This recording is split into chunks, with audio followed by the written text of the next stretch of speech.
परिचय। छात्रों, आज हम कार्बनिक रसायन के बारे में पढ़ेंगे। सर, कार्बनिक रसायन क्या है? कार्बनिक रसायन रसायन शास्त्र की एक शाखा है जिसके अंतर्गत कार्बन और हाइड्रोजन युक्त यौगिकों का अध्ययन किया जाता है। सर, कार्बन कार्बन परमाणु कैसे जुड़े होते हैं? कार्बन कार्बन परमाणु एकल आबंध, द्विआबंध या त्रिआबंध के द्वारा जुड़े होते हैं और कार्बनिक यौगिक में उपस्थित क्रियात्मक समूह इसकी रासायनिक प्रकृति का निर्धारण करते हैं। सर, ये क्रियात्मक समूह क्या होते हैं? किसी कार्बनिक यौगिक में परमाणुओं का एक समूह जो उस यौगिक की रासायनिक अभिक्रियाओं के लिए जिम्मेदार होता है। इस अध्याय में आप कार्बनिक रसायन और कुछ आधारभूत सिद्धांतों के बारे में पढ़ेंगे। उद्देश्य: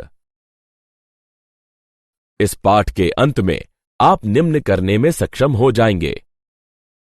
कार्बन की चतुर्संयोजकता को परिभाषित करना, पायाबंध के निर्माण का वर्णन करना, कार्बनिक यौगिकों को पूर्ण, संघनित और आबंध रेखा संरचनात्मक सूत्रों के द्वारा निरूपित करना, 3D यानी त्रिविमी सूत्र में कार्बनिक यौगिकों का निरूपण करना, कार्बनिक यौगिकों को वर्गीकृत करना, कार्बनिक यौगिकों की नामकरण पद्धति का वर्णन करना, कार्बन की चतुर्संयोजकता, कार्बनिक यौगिकों की आकृतियां।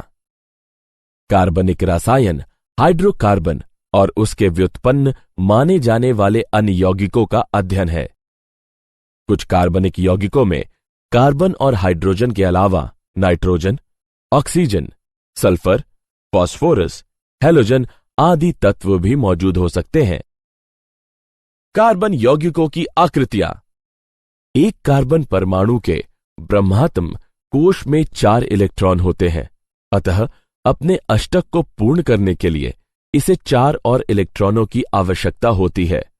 कार्बन परमाणु अपने अष्टक को पूर्ण करने के लिए केवल अपने संयोजी इलेक्ट्रॉनों को अन्य परमाणुओं के साथ सहभाजित कर सकता है, जिसके परिणाम स्वरूप कार्बन परमाणु अपने संयोजी इलेक्ट्रॉनों को अन्य परमाणुओं के साथ सहभाजित कर 4 सहसंयोजक बंधों का निर्माण करता है।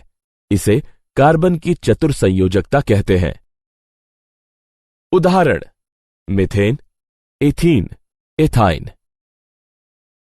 कार्बन संकरण में सहभागी हो सकता है और sp, sp2, sp3 संकर कक्षकों का निर्माण कर सकता है। संकरण किसी कार्बनिक यौगिक की आबंध लंबाई तथा आबंध एंथैल्पी को प्रभावित करता है।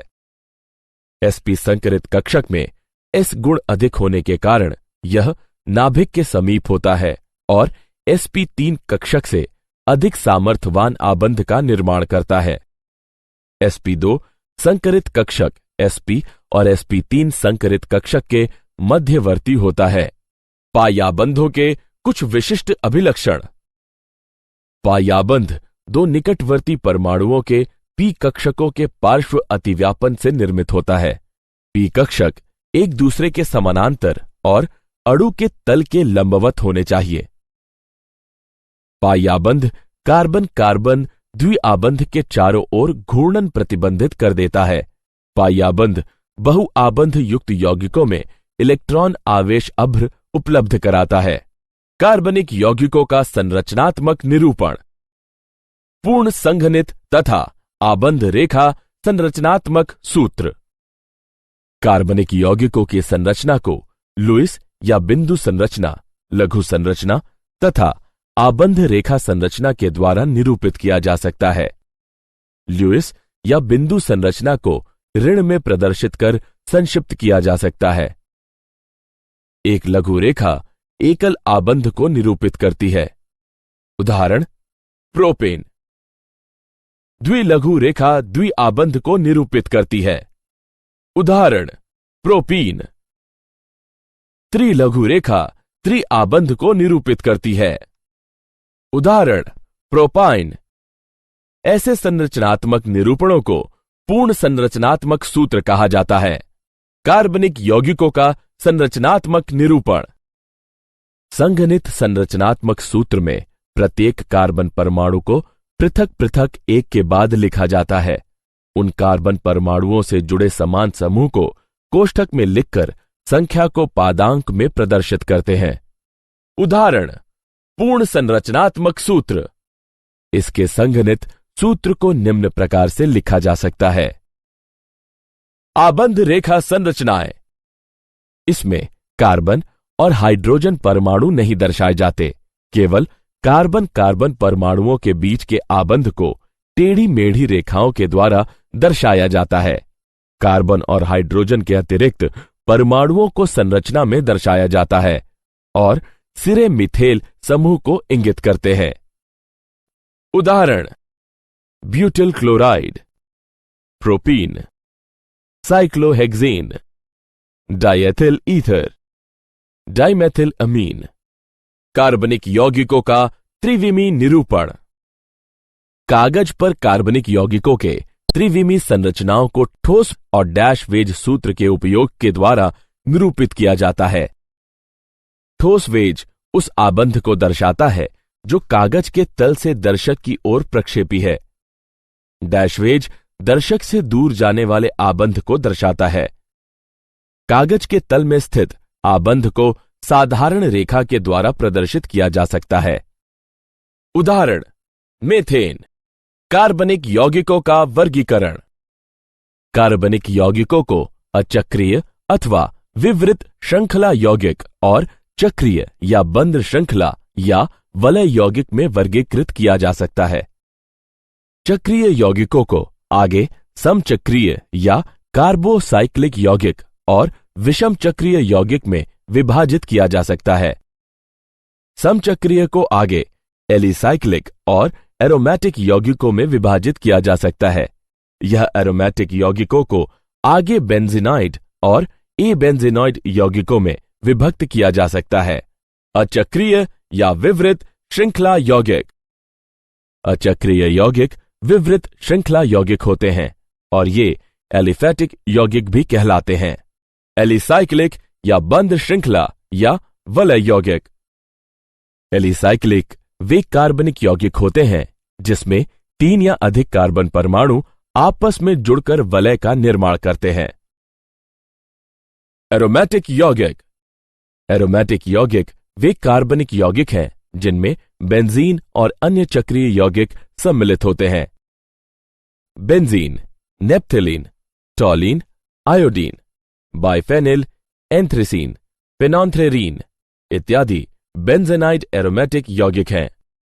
ट्रोपोलिन आदि एबेंजेनाइड यौगिक हैं। विषम चक्रीय एरोमेटिक यौगिक। विषम चक्रीय यौगिक एक कार्बनिक यौगिक है जिसमें एक या अधिक कार्बन परमाणु किसी अन्य कार्बन के अतिरिक्त विषम परमाणु से विस्थापित कर दिया जाता है। विषम परमाणु नाइट्रोजन, ऑक्सीजन और सल्फर है। क्रियात्मक समूह या प्रकार्यात्मक समूह। यह किसी कार्बनिक यौगिक में विशिष्ट प्रकार से जुड़ा परमाणु या परमाणुओं का समूह जो उस कार्बनिक यौगिक की रासायनिक अभिक्रियाओं के लिए उत्तरदायी होता है। सजातीय श्रेणियां। एक सजातीय श्रेणी को संरचनात्मक रूप से समान यौगिकों की श्रृंखला के रूप में परिभाषित किया जा सकता है जिसके प्रत्येक क्रमागत सदस्य में एक समूह CH2 इकाई का अंतर होता है। इस श्रेणी का प्रत्येक सदस्य सजात कहलाता है। कार्बनिक यौगिकों की नामकरण पद्धति। नामांकन कार्बनिक यौगिकों को नाम देने की एक सुव्यवस्थित प्रणाली है। कार्बनिक रसायन की प्रारंभिक अवस्था में कार्बनिक यौगिकों का नाम उनके स्रोत जहां से उन्हें प्राप्त किया गया था के आधार पर दिया जाता है। उदाहरण, एसिटिक एसिड का नाम विनेगर से व्युत्पन्न है क्योंकि लैटिन भाषा में विनेगर को एसिटम कहा जाता है। मैथिल एल्कोहल को वुड स्प्रिट का नाम दिया गया था क्योंकि इसे लकड़ी के आसवन से प्राप्त किया गया था। कार्बनिक यौगिकों के ये नाम रूढ़ नाम या सामान्य नाम कहलाते हैं। नामकरण की IUPAC पद्धति। International union of pure and applied chemistry को छोटे रूप में IUPAC लिखा जाता है। इस पद्धति का उपयोग करके हम किसी कार्बनिक यौगिक को एक व्यवस्थित नाम दे सकते हैं। किसी कार्बनिक यौगिक का व्यवस्थित नाम मूल श्रृंखला, क्रियात्मक समूह और शाखा श्रृंखला की पहचान करके व्युत्पन्न किया जा सकता है। मूल नाम में हम उपयुक्त पूर्वलग्न, अनुलग्न को भी संयुक्त करके वास्तविक यौगिक का नाम प्राप्त कर सकते हैं। एल्केनों का IUPAC नामकरण। सीधी श्रृंखला युक्त हाइड्रोकार्बन। इन यौगिकों के नाम मूल श्रृंखला संरचना पर आधारित हैं। इनके अनुलग्न में N तथा इससे पूर्व श्रृंखला में उपस्थित कार्बन परमाणु की संख्या होती है। शाखित श्रृंखला युक्त हाइड्रोकार्बन। इसमें छोटी कार्बन श्रृंखलाएं जनक श्रृंखला के कार्बन परमाणुओं से जुड़ी रहती हैं। ये छोटी कार्बन श्रृंखलाएं यानी शाखाएं एल्किल समूह कहलाती हैं। शाखित श्रृंखला युक्त हाइड्रोकार्बन का नाम देने के लिए जनक श्रृंखला के कार्बन परमाणुओं से जुड़े एल्किल समूह का नाम पूर्व लग्न के रूप में जनक एल्केन के नाम के साथ संयुक्त कर दिया जाता है। संतृप्त हाइड्रोकार्बन के कार्बन से एक हाइड्रोजन परमाणु हटाने पर एल्किल समूह प्राप्त होता है। एल्किल समूह का नाम प्राप्त करने के लिए N को L के द्वारा विस्थापित करते हैं। एल्किल समूह के लिए कुछ संक्षिप्त नाम लिखे जाते हैं, जैसे मेथिल के लिए Me, एथिल के लिए Et। एल्किल समूह की शाखित श्रृंखला संरचना भी हो सकती है। Isopropyl, tert butyl. शाखित श्रृंखला युक्त एल्केनों का नामकरण। नामकरण के नियम निम्नलिखित हैं। सर्वप्रथम हम यौगिक में दीर्घतम कार्बन श्रृंखला का चयन करते हैं। जनक श्रृंखला के कार्बन परमाणुओं का अंकन किया जाता है, जिससे जनक एल्केन से जुड़े कार्बन परमाणु को पहचानने में मदद मिलती है। क्रमांकन उस छोर से प्रारंभ करते हैं जिससे शाखित कार्बन परमाणु को लघुतम संभावित अंक मिल सके। अतः दी हुई कार्बन श्रृंखला में क्रमांकन बाईं ओर से दाईं ओर होना चाहिए। इसके उपरांत मूल एल्केन के नाम में एल्किल समूह के नाम पूर्वलग्न के रूप में संयुक्त करते हैं। अतः दिए गए कार्बनिक यौगिक का नाम 3 एथिल 1 मेथिल हेप्टेन होगा। शाखित श्रृंखला एल्केनों का नामकरण। यदि प्रतिस्थापी समूह समान हो तो उनकी संख्याओं के मध्य अल्प विराम लगाया जाता है और पूर्वलग्न का उपयोग किया जाता है।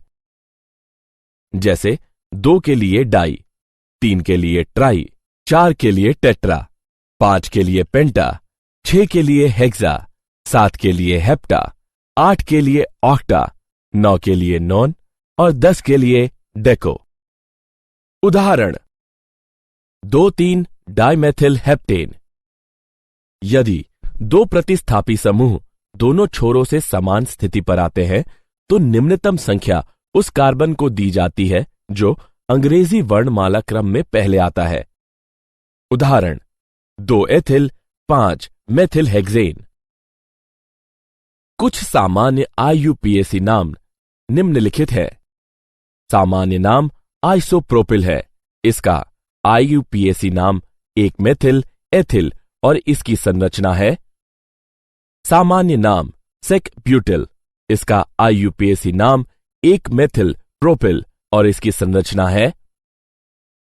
सामान्य नाम आइसोब्यूटिल है। इसका IUPAC नाम 2 मेथिल प्रोपिल है और इसकी संरचना है।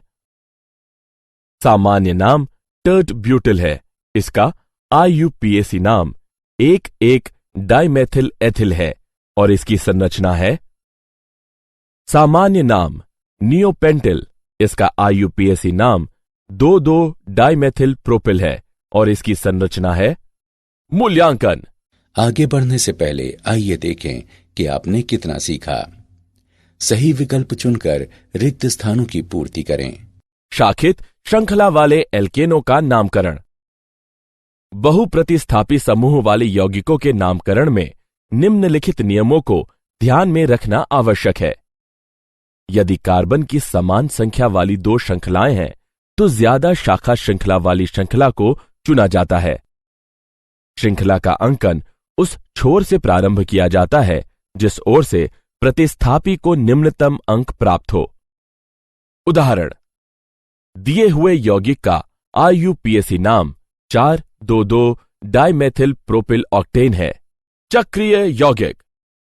एकल आबंध वाले समचक्रीय यौगिकों का नाम संबंधित विवृत श्रृंखला एल्केन के नाम में साइक्लोपूर्वलग्न लगाकर प्राप्त करते हैं।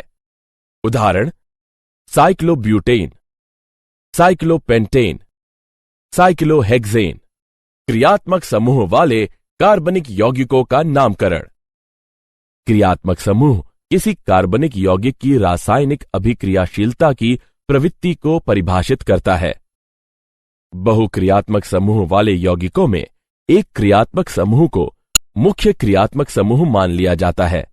उचित पूर्वलग्नों का उपयोग करते हुए और बाकी बचे हुए क्रियात्मक समूहों को प्रतिस्थापी मान उस यौगिकों को नाम दिया जाता है।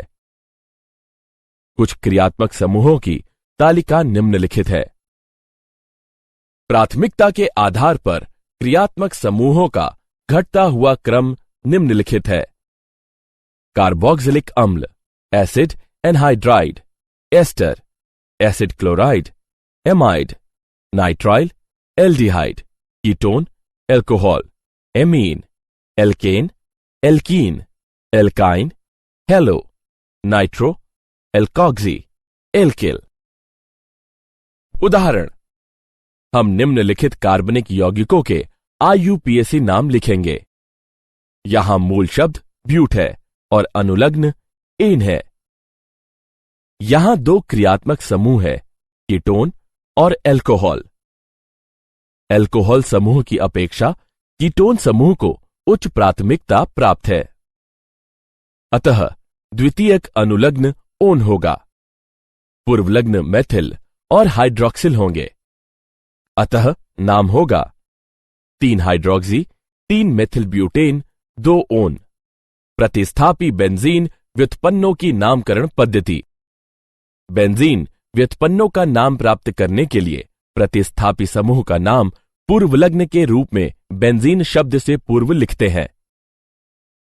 उदाहरण, bromobenzene, tert butyl benzene, nitrobenzene. यदि एक से अधिक प्रतिस्थापी समूह बेंजीन वलय से जुड़े हुए हैं तो बेंजीन व्युत्पन्न में प्रतिस्थापी समूहों की स्थितियां संख्या में दर्शाई जाती हैं। वलय के कार्बन परमाणुओं का क्रमांकन इस तरह से किया जाता है कि प्रतिस्थापी समूह वाली स्थितियों को न्यूनतम संख्या मिल सके। उदाहरण, 1,2 डाइनाइट्रोबेंजीन, 1,3 ट्राइनाइट्रोबेंजीन, 1,4 डाइनाइट्रोबेंजीन। रूढ़ पद्धति में ortho O, Meta M, para P पूर्वलग्नों को संबंधित स्थितियों क्रमशः 1, 2, 1, 3 और 1, 4 को दर्शाने के उपयोग में लाया जाता है। उदाहरण, ortho dinitrobenzene, meta dinitrobenzene, para dinitrobenzene. Benzene व्युत्पन्नों की नामकरण पद्धति। ऑर्थ्री, मेटा और पैरा पूर्वलग्नों को 2 से अधिक प्रतिस्थापी वाले बेंजीन वलय के लिए उपयोग में नहीं लाया जाता है और यौगिकों का नामकरण प्रतिस्थापियों की स्थितियों को बेंजीन वलय में निम्नतम संख्या प्रदान करके किया जाता है। मूल यौगिक के प्रतिस्थापी की स्थिति को संख्या 1 देकर इस प्रकार क्रमांकन किया जाता है कि अन्य प्रतिस्थापियों को निम्नतम संख्या मिले। प्रतिस्थापियों के नाम अंग्रेजी वर्णमाला क्रम में लिखे जाते हैं। उदाहरण, हम फ्लोरीन को संख्या क्रम 1 देते हैं जिससे नाइट्रो को 2 और एथिल को 4 क्रमांक प्राप्त होता है। इस यौगिक को अंग्रेजी वर्णमाला क्रम में लिखा जा सकता है 4 एथिल, 1 फ्लोरो, 2 नाइट्रोबेंजीन। जब बेंजीन वलय और क्रियात्मक समूह एल्केन से जुड़े रहते हैं तब बेंजीन वलय को प्रतिस्थापी माना जाता है। फेनिल नाम C6H5 को दर्शाने के लिए उपयोग में लाया जाता है।